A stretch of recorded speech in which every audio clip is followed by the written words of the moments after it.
Hi, everybody. We begin tonight with updates on two of the biggest questions about COVID vaccines. First, a timeline for kids under the age of 12, plus new guidance on a booster for everyone else. Pfizer today told CBS News that authorization for younger children could come by October 31st. This would be for children ages 5 to 11. 12 is the current cutoff, as you know. This news comes as Governor Polis lays out a timeline for booster shots for people who are already vaccinated with Pfizer and Moderna. It's expected to begin a week from today, September 20th. The rollout will be similar to the original vaccination plan, with the most at-risk people getting it first. Adults living facilities will have their own vaccination events.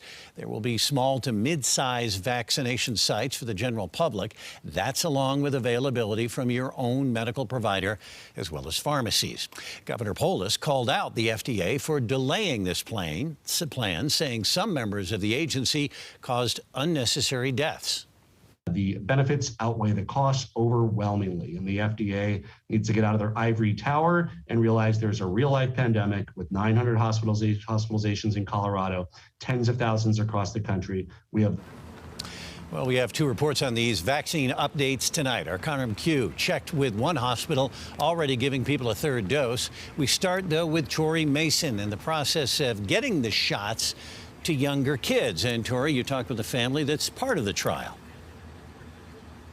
Yes, Alan, and over the past several months, we've heard from several parents who are hesitant to get their older kids vaccinated.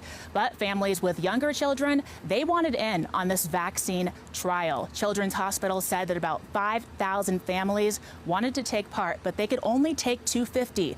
The family I spoke to has no regrets. My mom's so worried about all that COVID stuff. Diamo's parents are relieved he's in the vaccine trial, even though he might be getting a placebo. I feel like a much more peace of mind. His mother says the 9-year-old jumped at the chance. Any nerves Diamo had went away when the needle went in. With this shot, it didn't hurt at all. There was no swelling, there was no soreness. Before the FDA can grant emergency use authorization for younger kids, they have to know how much vaccine produces an immune response. So they were getting much less. They were getting 10 micrograms. Dr. Eric Samoas is leading the trial at Children's Hospital, Colorado. We do blood draws at the times that are required, and those blood draws are the blood draws that are going to look at the antibody levels in children before and then after they got the vaccine. Samoa says participants haven't displayed any side effects out of the ordinary.